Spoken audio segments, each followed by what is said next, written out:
Hey guys, you got David Abrams here along with Luke Maguire, who is, of course, in Australia and probably has the worst internet I've ever seen in my entire life. So you guys get to see pixelated Luke all day here on the webcams, unless I decide to have him turn it off. But Yes. hello, everybody. How's everyone doing tonight? You got public chat going, so definitely say hello. Tell us where you're in from, and we'd love to chat with you. That's if anyone's even listening to us. They don't want to hear us. Yeah. Hello. Hey, We got everyone coming in now. Auckland, New Zealand. I think I said that right. Auckland. Auckland. What's going on, Shane? Hey, John. What's going on, everybody? What's up, guys? Chat is private. Chat is not private. Hey, Florida. Yeah, nice. I'm from Florida. Jeffrey. So, like I said, guys, live. Gold Coast. There you go. There's your Australian. Some locals happening. But yeah, please don't judge. Please don't judge Luke for having bad internet. I think this is an Australian problem, huh? It's an Australian problem, and I also do it because sometimes, I wake up. It's kind of early here in Australia, and I might scare you guys with how I look when I first wake up in the morning. So, pixelated webcam of me might not be too bad for a lot of you. So, as long as you can hear me, okay. Yeah, I actually pretty much do because there's too much stuff in my hair that it doesn't really move anywhere. Maybe one day I'll actually come onto one of these webinars and not put anything in my hair. It looks kind of strange. I don't think anyone's ever seen that before. So maybe I'll do that for you one day, David. There you go, perfect. And I just want to shout out to Gabby, who just had the best comment so far about your background, about how nice and clean it is in your office there. Yes, I know. That's another thing I was going to speak about when we did a little intro here is that I've currently been moving offices, and this has been I'm kind of at the last week if I can use this excuse. So I've moved my office from one room to the other, and I've been doing webinars every week for my audience for the past month. And I've constantly been saying, oh, thanks guys. Don't worry about the mess. I'm cleaning it up. I'm just changing offices right now. I've got things in here like 3D printers here, which I've never used in my life. I've got other computers there running things everywhere. But I've just got to really bite the bullet soon and just own that I'm a messy person in here today and get everything cleaned up. So thank you, Gabby, for that. I will ensure I get it cleaned up for you right away. Yeah, definitely, man. Well, we might even have to turn your webcam off here in just a second because it is going to kill your bandwidth. I can see that already. So you should call your ISP and tell him to fix that. But guys, we'll just have him on chat. How about that? We'll just have him on chat. But really want to thank all of you guys for coming out. People are still pouring in the room here. So this is the next week of our Demio Discover call, and I'll actually bring up his little screenshot so we can actually share a screen and not just see my gigantic face here on the camera. But while I do that, Luke, why don't you give a brief introduction to everyone on who you are? I'm so excited to have you here. I consider you a really good friend of mine, someone that I absolutely look up to, and someone I've known for many years now, someone I've actually been able to hang out with and get along with really, really well in the marketing world. So I'd love to have an introduction from you. And for everyone that's here, this is just an absolute amazing guest, and I'm so happy to have you here.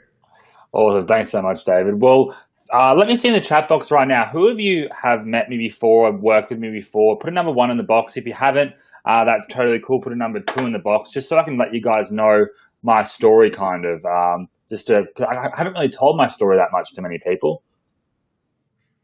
I'm just having a drink. Wow, lots of 1s here, a few 2s. All right, cool. Well, let me just give you a bit of a history of the past, I guess, 2.5 years. Of how crazy my life has just turned around in the past 2.5 years. But before that, basically growing up, I never had this giant, I guess, rags to riches story that you hear a lot of these huge marketers from around the world having, right? They say they've come from the streets and now they're killing it online and they've got these huge stories. And I could never really relate to those because growing up, I had a pretty it was a decent upbringing. I had everything I needed. I had a roof over my head. I had a family that would sacrifice everything they could do to send me to a half-decent school. But when I went to school, I was very, very average. And then my school taught me that you needed to go to university to get a degree. So I went to university straight after and got $100,000 uni debt. And I passed just very, very poorly, just got very average grades there again. And all I really learned how to do was how to, I guess, drink, because in Australia, the drinking age was 18. I don't do too much of that anymore. I think I learned how to get a hangover at a very young age here in Australia. So I learned how to do that, and I learned how to speak to girls, I guess. And that's pretty much all I really did learn. And I came out of university with $100,000 uni debt, not knowing what I wanted to do with my life. And I started going out applying for jobs. I applied for 80 different marketing jobs. I got a degree in business marketing and entrepreneurship when I was 19. I finished when I was 19 years old, because we have speeded degrees here in Australia. I'm not sure if that's the same over in the US, David, but basically we would do 3 semesters a year. Yeah. So I went out at 19 years old and tried to apply for all of these different jobs, and no one would say yes. And this was coming down to even being a Red Bull marketing dude on the street that would hand out Red Bull cans. They would even say no. And I was so lost and confused, and I just really didn't know what I was going to do with myself. But I guess with my parents always believing in me and my friends always believing in me, the one thing I had always going on for me, I guess, was that I was kind of a social person, and I was on MySpace, and I knew how to work MySpace and get your top friends in MySpace and whatnot, and have a lot of social, I was always on these social media platforms way before anyone else was. I was one of the first people I knew here in Australia on Facebook. And what I decided to do, by the time I finished university, Facebook was starting to actually do their advertising platform. So I thought to myself, this is a great way for local businesses to be able to go out and actually create an online social media presence. So I said, if no one's going to hire me, I'm going to go out to local businesses, restaurants, nightclubs, places in my general area, and say, you need to be on Facebook, and I'm going to show you how you can market yourself on this platform. And again, I got laughed at over and over and over again, because everyone thought that Facebook was just going to come and go. It's just a thing for children. It wasn't going to hang around for a long time, and that's it. And funnily enough, after grinding it out and getting a few clients, things started to turn around for me. I wasn't making big money online or anything like that at this point, but I had a really nice customer base of local clients. And then fast forward a little bit from there, I got to a point where I couldn't scale up any further because my time became my most valuable asset. All I could actually then do was either hire more people and teach them the processes I was doing with local clients, or find a way that I could service a much bigger audience. And I guess we'll talk about a bit about that in this webinar later today. So what I decided to do is actually I sold my car. I sold my car, which was my only real asset I had at the time. All the money I had saved, I invested back into my business, and I went into the world of actually launching products online, creating software solutions for things that I hated doing. And it was at this point of time that I realized that I could find these problems in the market that weren't being solved, or they were just too hard for me to do. And I guess that's why I said earlier that in school I was average, at university I was average. I think I was just lazy. If I had have applied myself further, I would have been able to get better marks and whatnot, right? But that being lazy was kind of a blessing in disguise. And that's what I discovered. When I could find out there was things I hated to do manually because I was purely lazy at the time, and worked hard to find a way to automate or solve that solution, that became a really a big asset to myself, because I could help other people be lazy by automating processes online that hadn't yet been done. So I sold my car. I was living at home for a couple of years. I had my girlfriend driving me around, all my friends driving me around. And then finally, I got some traction. And in the past 2 years, my business has gone from 6 figures a year to multiple 7 figures a year, purely from the way I've been able to learn a lot. Even I've learned a lot from David as well about how he chooses teams and how he actually scales his business and whatnot. Right now, I've become the #1 vendor on JVZoo, thanks to a lot of you guys here that are attending right now that have picked up some of my products in the past. And I guess my whole goal is to deliver as much value as I can to my audience, to my friends, to you guys here, because at the end of the day, money is always going to be a byproduct of value. And that's one thing I want you guys to all write down now. money is a byproduct of value. If your main goal online is to actually make money for yourself, it's going to be very hard to do so. But if your goal is to actually provide value to someone else, if you go all into providing value to someone else, money will always become a byproduct of that. So I guess that introduction went for a bit longer than you probably were expecting, David. But yeah, that's my little starting story there. Yeah, if that's a start, I mean, I have a book here. I have a book for you, but that's awesome. And I mean, you said a lot of really amazing things that I kind of want to circle back on and talk about. Cool. So you talked about, I love doing, and I'm really excited about this show, and I love all of you guys for coming here, and I want you guys to be here every week because we're going to dive into these stories, because as entrepreneurs, we're all having kind of similar stories of moments of like weakness or pain or struggle, and then kind of the turn that allowed us to take the next steps to get the positive. So you said you were struggling and you had to go all in, and you made this final decision. What was kind of like your mindset when you were going through some of that, when you kind of had this scary moment of going all in? Because, with Demio in particular and with other projects, I've had to face that when I, jumped out of my job and had to jump into just figuring it all out on my own with no money, no income coming in. That's a very scary period. But what do you think, or what was going through your head at that point? Like, how did you feel, and why did you choose to just go all in? It was one of these really funny things at the time. It was definitely the scariest thing I had ever done in my life. I was in the mindset, it was in the scarcity mindset, in a sense that you hear a lot of people talking about, in the sense of saving as much as you can, rather than investing for a much bigger return. And I was in this place where I thought, well, I can't get a job. I couldn't get a job. And then my local business got to a point where it wasn't doing the numbers I wanted it to. My time was all gone. I was drained out.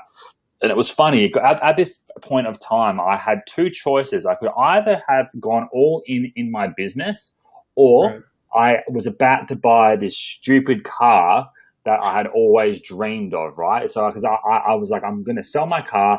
I can go all in my business, or I can buy this new car that I really wanted. And I actually initially was going to go and get the car. I was going to go get the car on the Saturday, and on the Saturday. But on the Saturday morning, the guy called me and said, "Well, I've actually sold the car to someone else yesterday."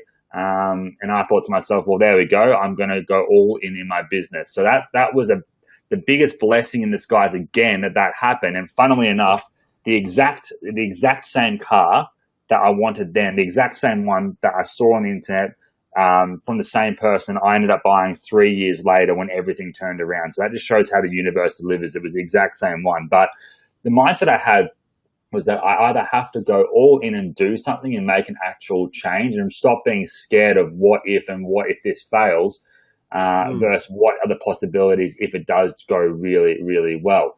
And I was very confident in taking a calculated risk for my investment and what I was actually doing. And I actually paid some mentors that as well, like Becca and stuff, to actually show me some things so I could leapfrog ahead of and instead of making mistakes of my own, I was investing in people around me that knew what they were doing. They'd been through the trenches. And that's why I am hopefully on this webinar, I can share some stuff with you guys for free to help you skip some of those problems that a lot of us can face in these startup stages and whatnot. Totally, man. I totally agree. And I think mentorship is so important early on, especially when you're just getting started, because there's so much of a mental game being happening. There's so much advanced knowledge that you need, but you need to find the mentors that are going to be right for you. You wanted to get in the internet marketing world, I think, at that point when you got your mentors, and they really helped you kind of. And I remember, dude, like I was a admin for a launch group, and I remember you coming to me for your first launch. Mm-hmm. And asking if you could get your banners in the group and stuff like that. Like I still remember that. And you were doing a launch with Becker, and it was like your first one. And I mean, you killed it, but you had the mentorship, you had the alignment, you had the mental shifts. And I think you said something really, well, first of all, I just want to say it's funny that like if that car had not been sold, like the crazy like difference of life journey that you would have had. Exactly. But it's really interesting that happened. And so you had this mental shift. You said you doubled down. You really went all in with your business. But I think there's this level of fear that we all have when we're doubling down. And it's what happens if I fail? And it sounds like you kind of had this moment of clarity, which is so unique. Which is not what happens if I fail, what happens if I succeed. And you started thinking about what happens and what you need to do to succeed. So you kind of eliminated this this blanket of fear that you had as an entrepreneur. Exactly right. So in saying that, if I go to the casino, I don't gamble, because if I gamble, I have what if I'm going to lose, and I hate losing money, and that's why I don't gamble. And if I put anything on the blackjack table or something, I'm going to lose it because that's my mindset. But when I actually change my mindset to saying, okay, this is an investment for a much greater return, and I can impact so many more people from this investment, this is what's going to really help change it. And just touching back on that mentor thing, when we're talking about mentors, I think they are very important. But what I think is just as important is to actually just go out and, even though it sounds generic, take action versus reading thousands of books and watching videos on mentors and all this type of stuff. I got to the point where I was starting out, and I was buying product after product after product after product, and info course and YouTube video, and I was absorbing stuff, but I wasn't doing anything to actually implement what I was learning. So it's great to learn everything, but if you're not actually going out, taking steps to do it and implement it, then not much is really going to happen. And I found myself in that little bubble for quite some time, because I was genuinely scared and I didn't have belief in myself. And, I guess it was a last-ditch effort when I said to myself, I'm going to go all in here. And my family believed in me. My friends said this is a good idea. I believed I was in good hands with the people I was working with. And even though I didn't believe in myself so much at the time, that lesson I learned then really shows me that when you do believe in yourself, you can literally get things done no matter what. I've seen it with you as well, David, with Demio here. I know it took a lot longer than you expected, but it's here in front of you. We're on it right now, guys. So you know what I mean? It's pretty crazy that if you actually commit to something and actually finish it. That's another thing I wanted to say here, is that by actually finishing what you say you're going to start, that's a trait that most people don't do. And that's why most people, I think, fail, because they stop. And as soon as you stop, you failed. And I think in another way to look at that is, I know a lot of guys, they won't even go speak to a girl or something because they're scared. But if they don't speak to them, the answer is going to be automatically no. But if they try and they actually continue trying, that someone's going to say yes to them and talk to them. And, that's how a lot of relationships and stuff start, I guess. So it's this mindset that people have of saying, no, I'm scared, versus yes, I'm all in. And I think another example of that is if you look at a 5-year-old kid and you say, here's a rose, run over to that girl over there on the other side of the playground and give it to her. He'll do it without thinking twice about it. But you ask an 18-year-old to do the exact same thing, he's going to be shivering and he'll be scared in his boots, and he's not going to know what to do, and he'll probably say no because of how he's been conditioned growing up. So I think one of the biggest things you can do is get out of that mindset. You nailed it. I think you did it. What's that? What's that, David? No, I think you nailed it. I think you absolutely nailed it. Yeah, exactly. So I think that's a big takeaway for this as well, is that we're all conditioned to think about what if I lose, or what if I don't, this doesn't work. But if you don't do anything, the answer is always going to be no. If you do something and actually implement it, the chances are going to be much higher. And if you're committed to finishing what you started and getting over speed bumps and hurdles, that's how people do succeed. Right. No, I think you man, that was so good. And I mentioned this for those of you guys that were on our last call. We said some of the same stuff, which was, by the way, I just choked. Oh God. Which was about this book, The Confidence Gap. Yeah, The Confidence Gap. Really, really good. And he talks about a lot of this stuff, like why we have these mental fears and where these things come from, and kind of the conditioning behind it. Why we have these the comparisons to other people, and the fear of failures, and how to actually realize that a lot of these things are just thoughts in our head. Like they actually really have they're just a dialogue that's being told, a story that's being told, but they're not a factual story. It's like just because you read a fiction book doesn't mean that actually is real. It's just you're reading a dialogue, you're reading a story. So when you can actually kind of separate yourself from the thoughts that you have, you recognize that a lot of times your mind is telling you things that aren't true at all. So with that, you can really go through and recognize points when you're afraid to do something. And those are oftentimes when you need to do something the most. Like if you're afraid to get on a webinar, or you're afraid to go out and meet this person. You're afraid to go to this networking event. You should probably be out there doing it, right? Those are the moments that are most important. So yeah, I think you absolutely nailed it. And I think perseverance as an entrepreneurial trait is one of the hardest things that you can do. I think just being able to recognize that it's going to be tough, and when it gets tough, that you have to push through it, that you have to say, hey, listen, everything that, nothing good was easy, nothing like worth doing is going to be easy. It's going to be hard. There's going to be pitfalls. There's going to be times when I need to, take a step back and recognize, is this in line with what I'm trying to do with my life? Is this, in line with my why of my business? Because when you hit those moments, you got to persevere through them. 100%, exactly right. Who here agrees with that as well? Because I want to see who here might be in that mindset right now. If you just write yes in the box, I'd like to see who thinks that, because I know that was one of my biggest fears to overcome. It's sometimes you get to these pivotal moments in your life and in your business where you don't know, where you go, is this worth doing? Is this a big risk? And it's very hard to decide what you should and shouldn't be doing, I guess. Suzanne says yes, Steve says yes, Diana says yes, exactly. So especially definitely communicate here, guys. Pop in chat. This is totally these webinars are for you guys. We want this to be interactive. So type in chat. I want to see all you guys. I mean, we can see all you guys in here, so I'll call you out by name if I don't see you typing. All right, go ahead. Sorry.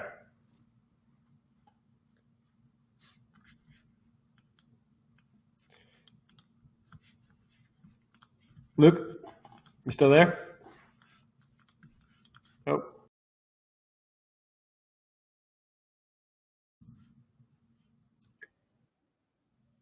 Yeah. Hey, Luke, real fast, try reconnecting your audio. For everybody, I tried to mention this at the beginning. If you weren't here, it's got some crazy slow internet speed, so we're just trying to get that figured out. So hold on one second.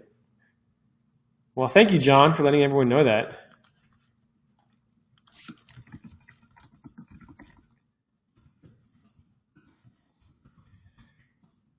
So let me just see if we can get Luke to just do a quick refresh here and reconnect his audio. Yeah. Just do a quick refresh there. See if you can reconnect your audio. It sounds like your internet just kind of dropped a little bit.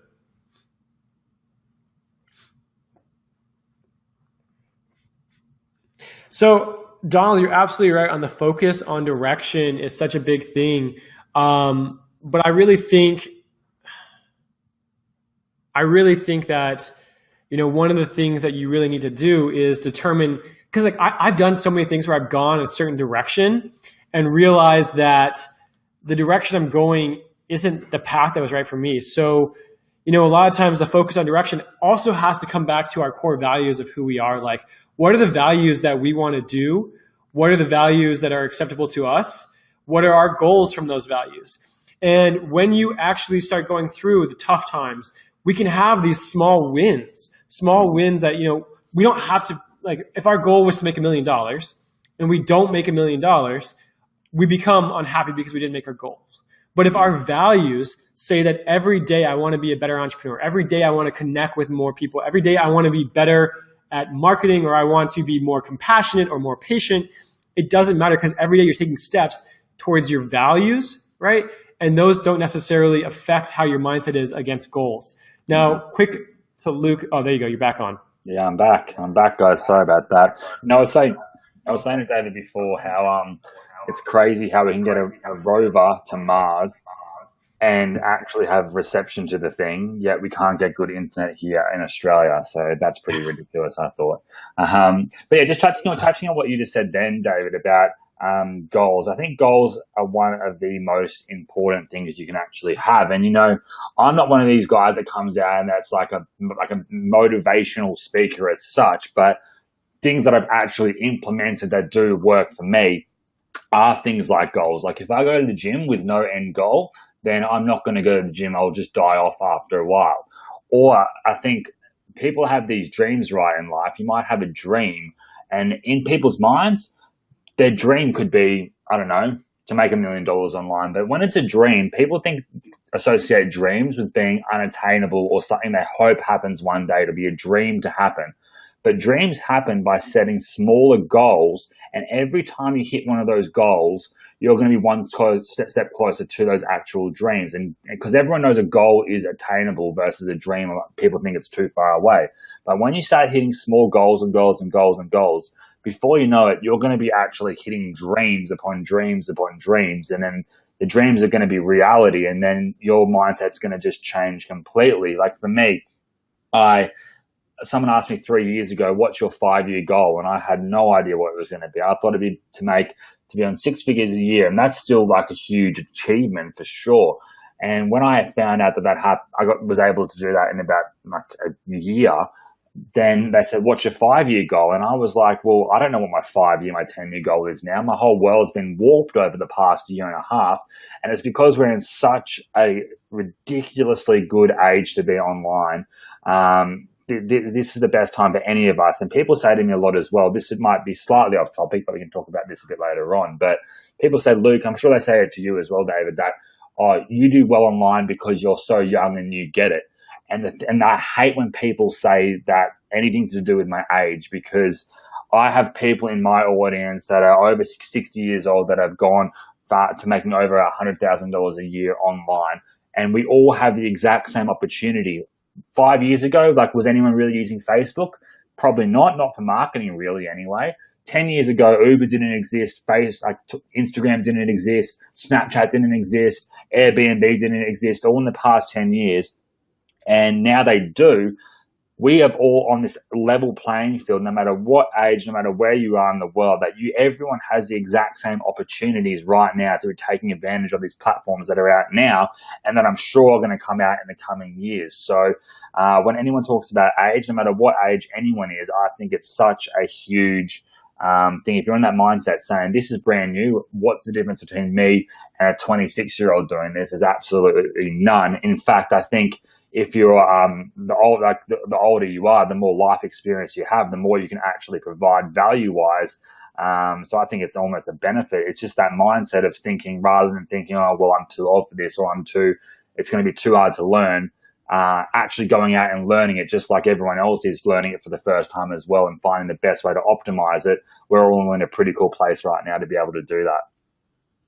I totally agree with you. And guys, these calls may not always be like so mindset oriented, but mindset is such a big thing for entrepreneurs.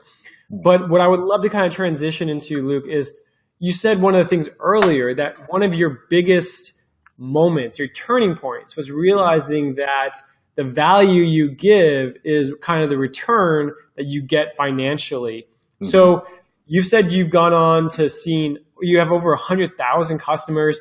You're the number one JVZoo vendor. Like, what would you say one of your biggest, I guess knowing that value creates wealth, what was the biggest thing that you could say you could take away from either doing a launch or something in marketing that has really helped you to kind of catapult that idea to get a lot of results? Because it's one thing to say, hey, value does this, but to actually have a result from it. For sure. So I guess in terms of customers, basically all my tools that I create help drive traffic, and they solve solutions that haven't been solved before. So I can say, for me personally in my own business, finding solutions to problems that haven't yet been solved has been a massive thing for me in terms of success and value creation for others, in the sense that I can help people automate processes that previously hadn't been automated and whatnot. But I think for my customers, when I look at my customers, the tools I've created haven't been the reason directly why they have been successful. I think, that's in one sense. My tools save my customers and audience a lot of time. So that time that they're saving doing boring tasks that they probably would have been doing initially and going, well, this is too boring, I'm going to give up here. It removes that completely from their businesses. Now, the biggest hurdle I saw from then, and this is where I take my business further than I see a lot of vendors doing, I guess, is that now that they've got past that hurdle of traffic or how to automate their posts or how to get a social presence that's got engagement, how do they then take that to a business opportunity? So are they wanting to create an e-commerce business? Are they trying to create an affiliate marketing business? Are they trying to do local clients and get some to get to local marketing for clients? Are they trying to create their own physical product? What are they trying to do? And that's where I see a lot of my audience initially, whenever I do a launch, that's where they're lost at. They're buying all of these different shiny objects and products that come out every day. Excuse me.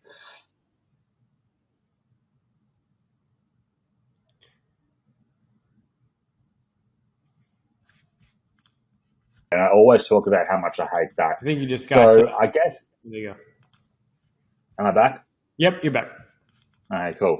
So that's one of the biggest problems I've seen in terms of my actual audience themselves. So what my core focus after I release a product then is to actually show them that software is great, tools are great, they enable you to automate a lot of tasks. But at the end result, what are you trying to do and how are you going to actually make money from what it is you're doing online? So I guess that's the biggest value area I've been able to give post-launch to my audience. But I guess in any sense, no matter what you're doing, no matter what niche, no matter if you're in online marketing or if you're in sales, or no matter what you're doing in life, I look at it as I said before, money is the byproduct of value. But I think the more value you can provide to someone, it's always going to be a bigger income in return. So, for example, if I got a McDonald's burger from the deep fryer and I went and gave it to the guy at the drive-in window, that is value, but it's minimal value. So you get paid minimal wage, I guess, for it, right? So always think about how you can scale your value, and then you can always scale your income accordingly as a byproduct of that. That's awesome. That's really, really powerful. Well, I just want to ask one last thing before we get to like the full question and answers. So Luke, I like to do pretty much half of the show, guys. I like to do Q&A where you guys can totally interact with us, ask questions. So I don't want to go too far into just pure content unless you guys want us to keep going. But what would you say, like one piece of advice that you could give yourself, because a lot of people that come on these calls, a lot of you guys that are here, you probably have your own businesses or you're growing and you probably want to get into the 7-figure range. What would you say would be one piece of advice that you would have told yourself a little bit early on, in your business career when you were just getting started, maybe, when you were having that decision to go all in? What piece of advice would you tell yourself to kind of keep going and keep being, going strong, For sure. I guess? For sure. So the main thing I think I would get out of would be. And instantly his internet drops. Let's give it a second here, guys. See if he connects back again. Again. Yeah, man, the internet there just looks like it's being a lot of fun. And give it a refresh. Yeah, it's always good over here in Australia to get anything done. But if I'm back now, you can hear me now, right? Yeah, I can hear you. Try turning your mic off and then back on and see if that reconnects you there. There you go. Saw you did it. Let's test it out. You can hear me guys now, okay? I blame the Aussies. Yeah, it's always us. I can refresh this if you want me to again, David. Yeah, let's try it one last time to see if that reconnects you. Yeah. 1 second. Yeah, take your time. Sorry about that, guys. As soon as we got on, about 5 minutes before, I was like, oh, we got some internet issues here. So appreciate your patience here. But yeah, we'll do this. And then, guys, what I want you to do is I want you to bring your questions in like Shane just did. Bring your questions in, start posting them in the chat. So we'll actually go through them right now, and Luke and I will address them together. And Luke, make sure you turn your microphone back on. There you go. Did you want me to answer that last question really quickly again? Yeah, why don't you go through, again, the last piece of advice that you would give yourself, and then we'll jump into the Q&A. Yeah, so the last piece of advice I would definitely give myself is to be confident in myself and, but actually believe in myself, because if worse comes to worse, even if you're spending, I don't know, if you're wanting to invest in yourself, it doesn't have to be money. It can be anything, time, energy, everything. Invest in yourself and believe in yourself, because that's the one thing I lacked initially, and that set me behind quite a few years, I feel. And then secondly, it would be I guess it would be that, and then and invest in people around me as a team, because a team around you is really what can help you scale up quickly. Have people work inside of your business while you work on your business.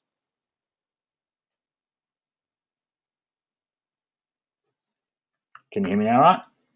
Or did I? Can you guys hear me okay here? Because I think David just jumped out just then.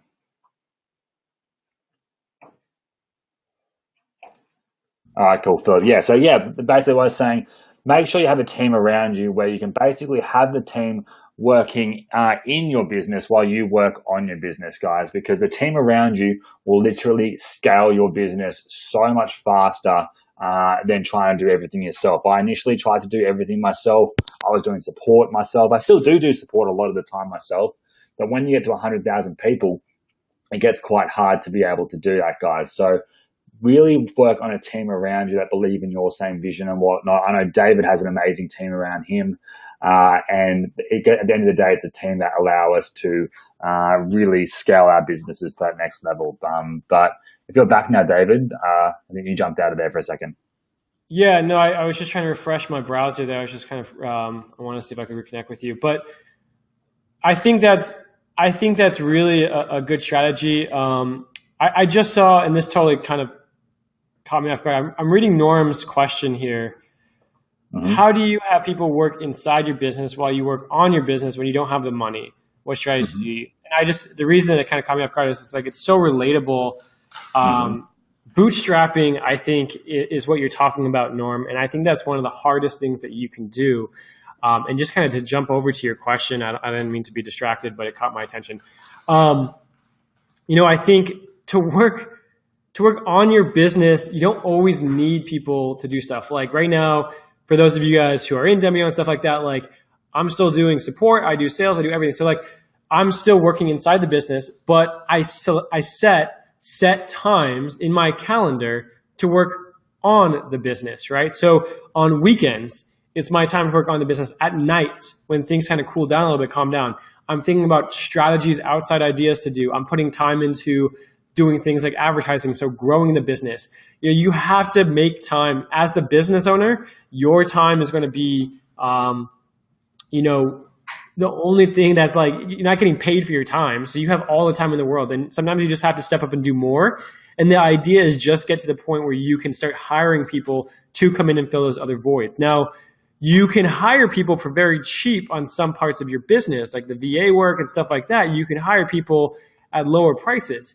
For us, internally in Demio, some of our things are a little bit harder, which is things like, engineering. That's really, really difficult. But yeah, what do you think, Luke? Hello, sorry. I think I just cut again. But yeah, so what I was saying there as well, I agree with that as well. You can still do a lot of stuff in your own business yourself. But when you get to a certain point, to answer your question, Norm, how do you actually go ahead and have people work on your business, inside your business while you work on it? For example, a lot of my tools, and this is something people said to me, no, you're doing it the wrong way, Luke. I have on my latest projects, probably my last 4 or 5 software launches, my developers, I've actually really empowered them to work in my projects by giving them a small percentage of the actual product itself. Yeah, people say, oh, you can pay someone to build everything for you and pay them a retainer and whatnot. But I've always been one that I've wanted people around me to be just excited about the project as I am myself. So a lot of my tools now, the actual developers behind them, the head developers, they have a percentage of that actual product. Every sale that comes in, they have a small percentage. And while, in a sense, that is giving money to someone else outside of my own idea, I can guarantee that product's never going to break. And if it does and anything ever happens, that developer has an invested interest to fix it very quickly. He's always going to be doing upgrades. And it's basically free work in one sense, because especially if you don't have money to get started, if you can strike a deal where you'd have a percentage based of what they're going to do versus how you're going to release it online. That can be anything. That can be anything from an internet marketing product to a product about cooking to a product about golf, a website, whatever it is you're going to be doing.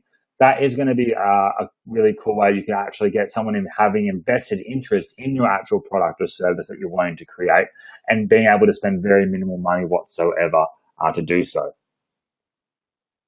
That's a great answer. And a lot of times, if you guys do that, one of the cool things that you can do too is vesting. So vesting is you earn that equity over time. So they're actually earning equity, but they have to be in the project. So that kind of protects you from someone joining your team and then just quitting after like a month and having equity or rev share or something like that. So just something that you guys can do there as well. For sure. So Donald said, starting out, what 3 strategies should I implement? And I think that's kind of a broad question. I think you're saying that. Go. I guess three things that strategies to implement. I guess, well, and depending on what type of sense of the business, but if I was getting started with a brand new business opportunity, the 3 main things I'd always look at doing is what is the actual product or service I'm trying to create, sell, and monetize. And one thing I always like to get out of my head is people always say, what would you like to buy or sell? And I always think to myself, it's not about me. It's always going to be about the customer. So what is the customer going to want to buy?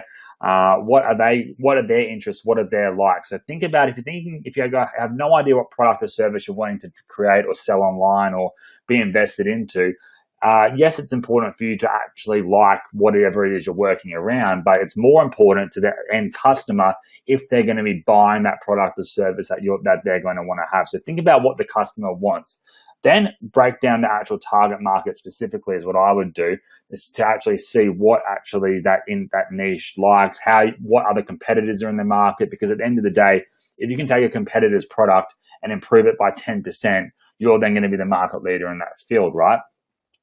So they'd be my 2 main ones. For a third strategy to implement, maybe you can take over that one, David. You said you had a third one you were thinking about. Well, no, I was just saying, I think you've done a good job. So it's understanding your avatar, right? So knowing who you're talking to, making sure that your product has a unique fit is kind of what you're saying by adding that 10% is like, what's your unique angle? And then the last one I would say is kind of figuring out your traction strategy. So the traction, so far you have your avatar, so who you're going to be targeting. You have your product and how it's going to be unique, right? And the last one is how are you going to find or market to those people? So a lot of you guys have been saying there's so many things to do. How do you decide what to do? Like I've seen those questions come in. So there's so many different types of marketing you can do, from paid advertising to organic to blog marketing to affiliate marketing, all this stuff. But think about from your avatar's perspective, where's the best place for them to go? And then I want you guys to focus on 1 to 2 traffic methods only. And that's your only things to look at. And then if it doesn't work, you move on to the next one, but you stay focused on that. So the third strategy is thinking about your avatar's best, I guess, the best place to reach your avatar. And that's got to be your traction strategy. So, for us, one-on-one demos work really well for us because for webinars, people want to understand the platform. They want to see it first, right? So our traffic strategy is more of an organic, direct sales method. So that would be our traffic generation or even our sales method there. So I would say those are your kind of 3 strategies. Sure. That was good. Well done, David. I enjoyed that. I get one good answer. I'm learning things. All right. So Steve said, any recommendation on a planning framework for planning a project? I don't. Do you have one?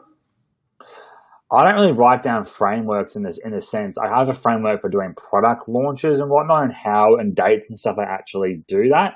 But in terms of a planning framework, I think the best thing to do at first is just keep it really, really simple.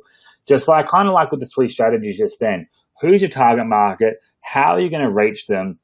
And then how are you going to scale it are the 3 key things I'd write down. So I'd write those 3 things down in 3 different boxes, and under those, fill that out there. So then I could actually have a basic framework of how I'm going to get started. And the thing is, when you actually, rather than writing a billion things down, like I used to do this a lot, I would write a billion things down of what I had to do. I'd get nothing done because I look at it and go, wow, that's so overwhelming. But by actually doing a few little things and actually completing them, I'd feel good about myself. And as soon as you feel good about yourself for completing tasks, you then start to do more, and then you feel good. And before you know it, you're making progress. And when you make progress, you hit your goals. And when you're hitting goals, your project's going to be done, it's going to be up, it's going to be running. So I think rather than frameworks and mind maps and everything's good as a visual picture, but going out and actually doing a few little things and taking action and implementing them daily is much more powerful than any framework you could actually have written down, I guess.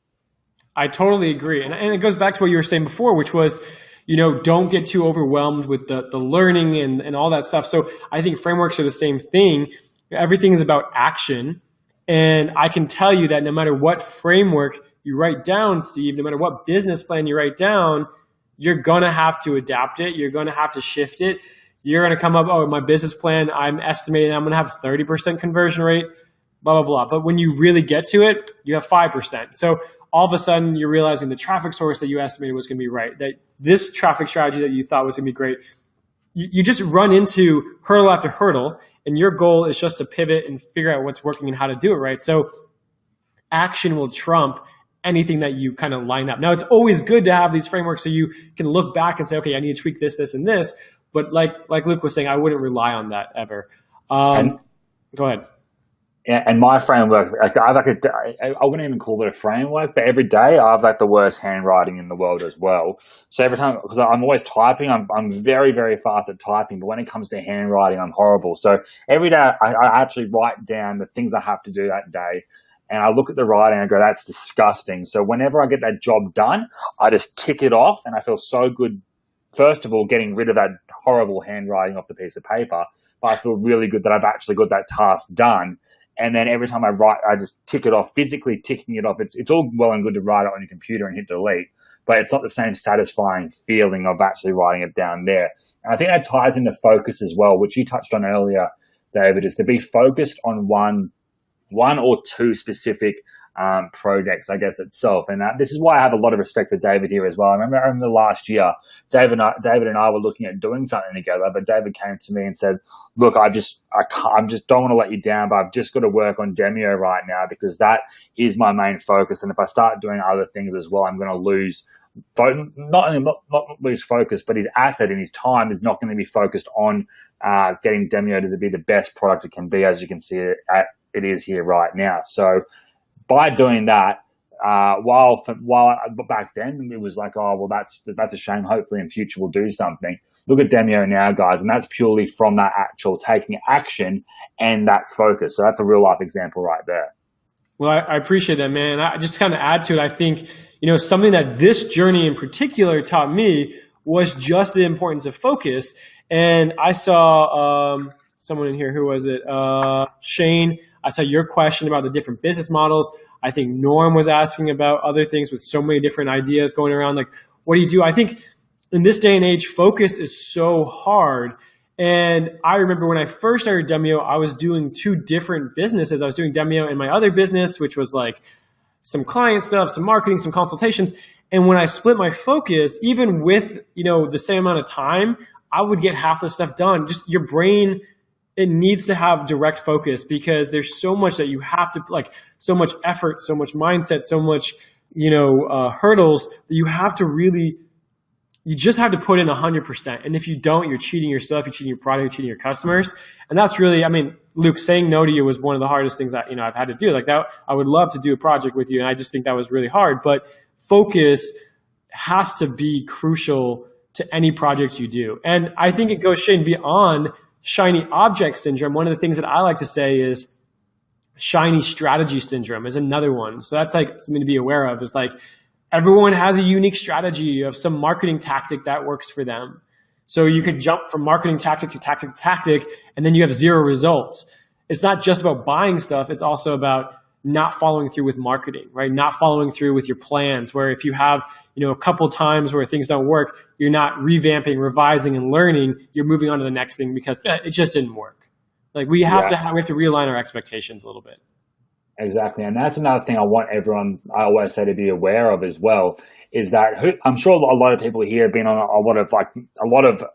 I know I have lots of high ticket webinars, and sometimes it's hard and hard to see which one is the real deal and which one's not, right? Where they're trying to sell a couple of $1,000 product and they say, if you're not going to take action now, when are you going to take action? And it's all really well and good because it is very, very true. But at the same time, that you're trying to be sold to as well. But in this environment here, being on Demio Discover here, that's something you really should think of without thinking, because there's obviously nothing to be sold here. This is purely just trying to help get over that mindset of the few topics we talked about today. But if at the end of the day, I think if you're not going to do something now, when are you going to do it? Because if you don't change something, that's not to say everyone here is in good or a bad position. I'm not sure where everyone is here right now. But if you've got something on your mind that you're wanting to do, if you don't do it, what's going to be the result of that? Probably nothing. And if you're happy with where everything is right now, that's fine. But if you have something you're thinking of doing or wanting to do, put a few things in place every single day to actually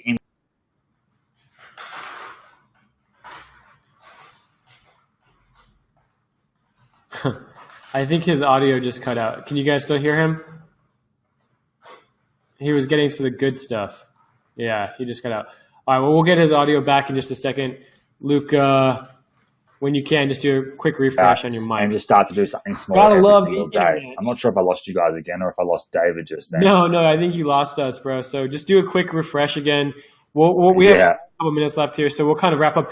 David Rocher, I wanted to follow up with you here on your question about the email list.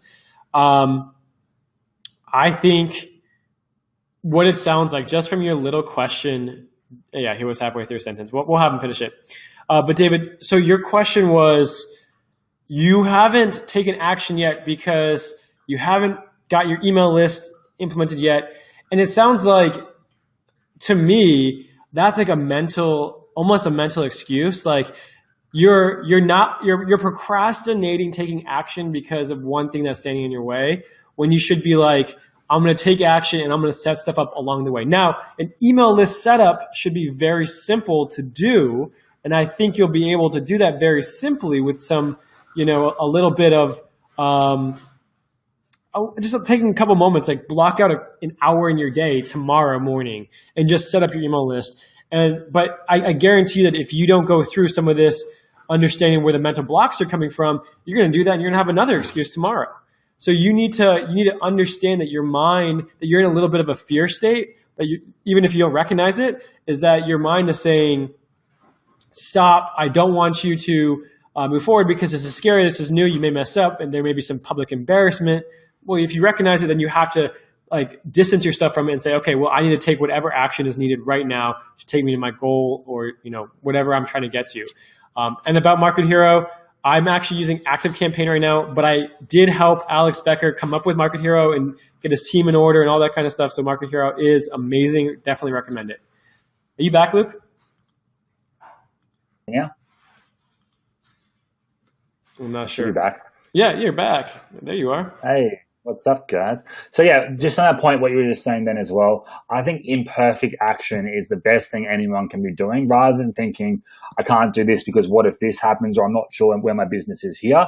Imperfect action is the most powerful thing anyone can do right now, especially when the marketplace is changing so fast. It's better to take imperfect action and get something done and out there and go with the punches. Things won't go right. That's just business.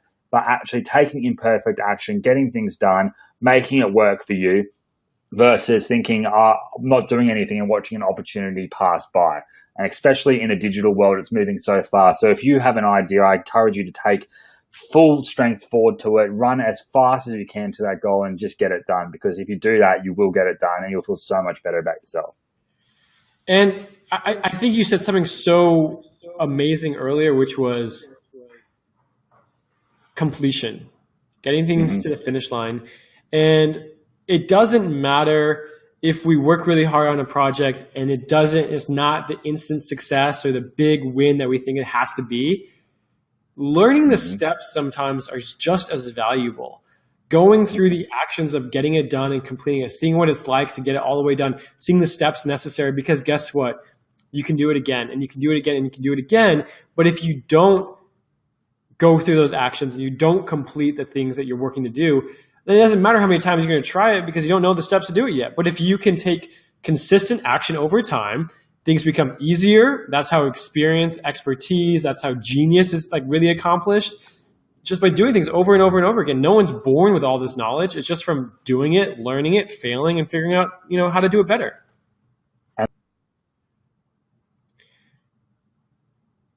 Man, this audio connection is just not his friend today.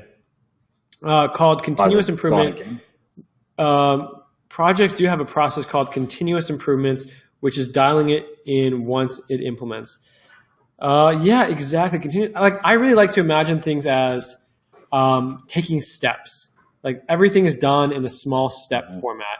And we take these little steps, and we might trip on the stairs, but every step we take moves us forward to a better place, another better place, another better place. And David, yeah, we're definitely going to have that call in future, so that we don't have to deal with Australians' internet ever again. Can you hear me here? Yeah, we can hear you. Yeah, good. Yeah. Oh, you bug. Well, I'm in America in about a week and a half anyway, so maybe I can talk to you then. But one thing I want to say there, with a real life example of before, is that when you said before, things might not go to plan the first time, but completing something is so powerful. When I sold my car, I did this product launch. I didn't even recoup the costs of my actual investment that I had when it came to prizes and all that type of stuff afterwards. But from what I learned from that one time, the following time I did a launch, I made 350 grand in a week. The one time after that, it was the biggest social media launch ever on JVZoo. It did 850K in 1 week. Wow. From the exact strategies I learned from that first time, that I didn't necessarily make money from it, but I learned how to actually implement it and complete tasks, and I just rinsed and repeated that same strategy again. So I encourage everyone to complete what you start and take action on stuff now if you have it in your mind, rather than holding yourself back, and believe in yourself, because when you believe in yourself, things change so much faster for you. I'm a living proof of that, Luke, I just want to thank you so much, man, for your time. I know how valuable it is. I know how busy you are. Luke is preparing for another amazing release of another software coming out. I want you guys all to just check him out. He has an amazing story. He's just an amazing entrepreneur. Follow him. He gives so much value, and he's just a really, really great guy altogether. Like, I'm just proud to call you a friend, man. And I just want to thank you for coming out. For all of you guys that came tonight, I really appreciate it. We'll kind of wrap up here. Mm-hmm. But again, we're going to do this call every week, guys. So make sure you check your email. Come out each week. We're going to have, inspiring, amazing entrepreneurs like Luke. And again, Luke, thank you so much for your time tonight, man. I guess thanks so much, David. Yeah, it's morning here now, but thank you so much. It's Wednesday morning here now, so I'm in the future for most of you guys. So I appreciate you all. So finally, again, I wanted to make sure that. Oh, David, by the way, I love Demio, so I'm going to jump over to this if I can get my internet a bit better over here somehow. I might call up my network provider today and see what we can do here. So I wanted to thank you, David. Cuss them out, man. Call them and cuss them out. I'm going to cuss them out, and I want to thank everyone for coming in here today. And if you guys haven't met David before, make sure to jump on his future webinars here, because, again, he is such a value-driven guy. His team behind him. The whole crew over there is just really, really fun dudes, and I'm looking forward to catching up with them later on this year. So everyone have a good day. Yes, my internet does suck, Dave, but I will ensure I can try to do something about that. And for whoever said my room's messy here, I'm going to do my best to clean that up for you guys here. So the office should be cleaner next time for you all. But thanks a lot, David. Appreciate it. Hey. No problem. And again, thank you so much for coming. All of you guys, thanks for being rock stars and coming out tonight. I will see most of you guys next week on the next Demio Discover call. Bring questions. Love doing this stuff. Love helping you guys. And I wish all of you just an amazing week. So definitely go take some action, as Luke said today. Boom. Bye, guys. All right. Bye, guys. See everyone later. Just going to go ahead and close.